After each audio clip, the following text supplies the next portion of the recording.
کتونکو الب خان شیرپا یم. الب خان شیرپا ویلفیر فاونډیشن چې خپل کار یې جاري ساتلی دی هغې خلکو ته ورکوي چې کونډې وي خو چې ماشومان بچي وي. لکه دا زنانه ده کونډه ده روژه کې موږ له راغلې وه اوس راله ډېرې دواګانې مو کړې چې په هغه راشن باندې مې تر دې وخته پورې ټایم تېر که.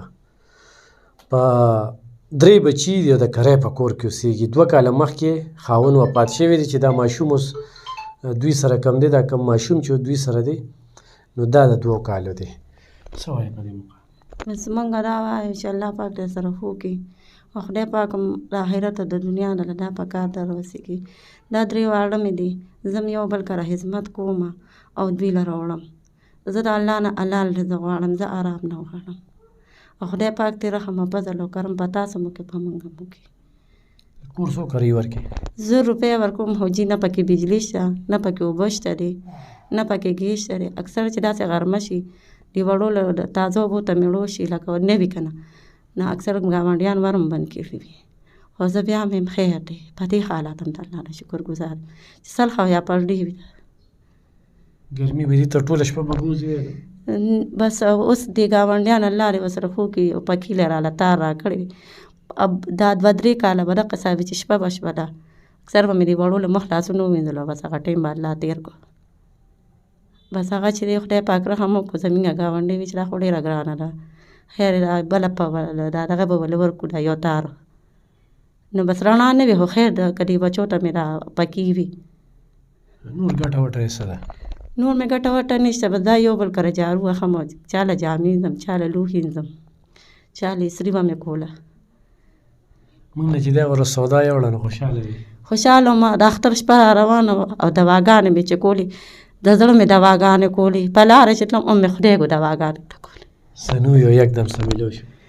بس ما وی یا الله خدای ته به سره ښه کړي زه د دې لایقه نه وم تا لایقه کړم خدای دې به سره ښه کړي. اوس خپل کور نشته ځای هم نشته؟ نه بس یو 2 مرلې مې دی خو هغه زما بس نه کېږي چې زه پکې کوټه ځان له جوړه کړم. 2 مرلې ځای دې شته؟ ولې دروغ وایم خو د کوټې بس مې نه کېږي. او کوم ځای کې 2 مرلې دلته عمرزو کې؟ عمرزو کې داسې جندې غاړې سره دی زه په هغې باندې بس ویم خیر دی وي به خدای به یې جوړ کړي خو چې اوس مې دا بچي دي دوی له د خاوند په ژوند اغوستې وه؟ نه مې یو بل نه مې کار کوو هغې باندې مې دغه کړو خاوند خو به وي راکړه چې وتښتم نشي و که نه خو ما به ویې نه بس ما به خپلو بچو ته کتېده مې پښتنې ځان خاورې کوي او وډوکې اصولې.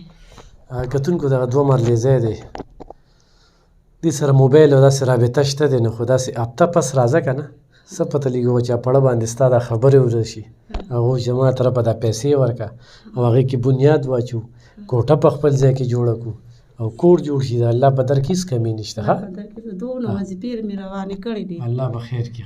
اوس هم چې راتلم استغفر الله الذي لا اله الا هو الحي القیوم اتوب الیه او یا وهاب دا وظیفه مې کوله دا د مخې د ازادېدو او موږ ته رارسېدې پکې بس الله یعنې څونه زنانه رالې واپس مې کړې جی